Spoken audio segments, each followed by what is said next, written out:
ঢাকার অন্যতম বড় একটি পাইকারি মশলার আড়ত এবং এখানে সবজির আড়ত রয়েছে। এখান থেকে ঢাকার বিভিন্ন স্থানে আপনার সবজি এবং মশলা এবং অন্যান্য নিত্য প্রয়োজনীয় দ্রব্য এখান থেকে সরবরাহ হয়ে থাকে। আমরা এটাই নিশ্চিত করতে এসেছি যে সরবরাহ ঠিক আছে কিনা, বাজার স্থিতিশীল আছে কিনা। আসন্ন এই রোজার মাসে আসন্ন ঈদকে কেন্দ্র করে আমাদের এই মশলার আড়ত এবং এই পাইকারি বাজার সেখান থেকে সরবরাহ সঠিকভাবে পরিচালিত হচ্ছে কিনা এবং কেউ কি অবৈধভাবে কোনো মজুতদারি করে অতি মুনাফা লাভের চেষ্টা করছে কিনা, এই বিষয়গুলো মনিটরিং করার জন্য আমরা ওনাদের সাথে এসেছি। এবং আমরা যতটুকু দেখতে পেরেছি বাজার মোটামুটি স্থিতিশীল রয়েছে।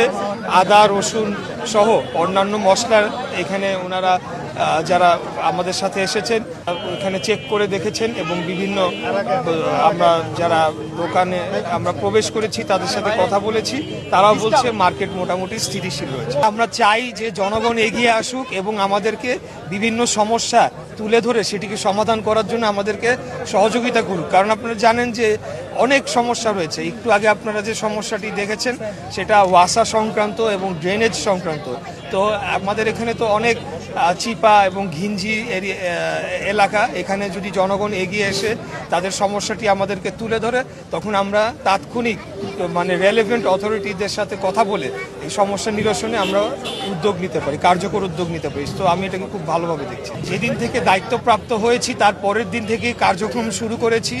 আমি দায়িত্ব নেওয়ার পর সাথে সাথে ভোক্তা অধিকার অধিদপ্তর এবং আইন শৃঙ্খলা বাহিনী, এখানকার যে আমাদের যে এবং ট্রাফিকের যারা এখানে দায়িত্বে রয়েছেন, সিটি কর্পোরেশনের যারা দায়িত্বে রয়েছেন, ওয়াসার তিতাসের সাথেও আমরা কথা বলেছি। কারণ গ্যাসের সংকট আপনারা জানেন এখানে তীব্র আকার ধারণ করেছে। তা আমরা ধারাবাহিক মিটিং করে চলেছি। হয়তো 2-1 দিনের মধ্যে আমি একটা প্রেস কনফারেন্স করে আমার প্রথম 10 দিনের কার্যক্রম আমি কি করেছি, কাদের সাথে মিটিং করেছি, কি কি সমস্যা উঠে এসেছে, সবগুলো মিটিংয়ের মিনিটস আমাদের কাছে আসে।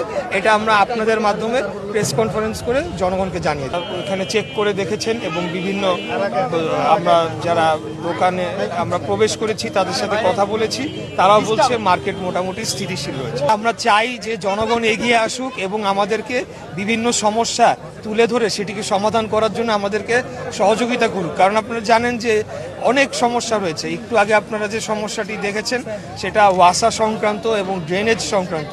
তো আমাদের এখানে তো অনেক চিপা এবং ঘিঞ্জি এলাকা, এখানে যদি জনগণ এগিয়ে এসে তাদের সমস্যাটি আমাদেরকে তুলে ধরে তখন আমরা তাৎক্ষণিক রেলেভেন্ট অথরিটিদের সাথে কথা বলে এই সমস্যা নিরসনে আমরা উদ্যোগ নিতে পারি, কার্যকর উদ্যোগ নিতে পারি। তো আমি এটাকে খুব ভালোভাবে দেখছি।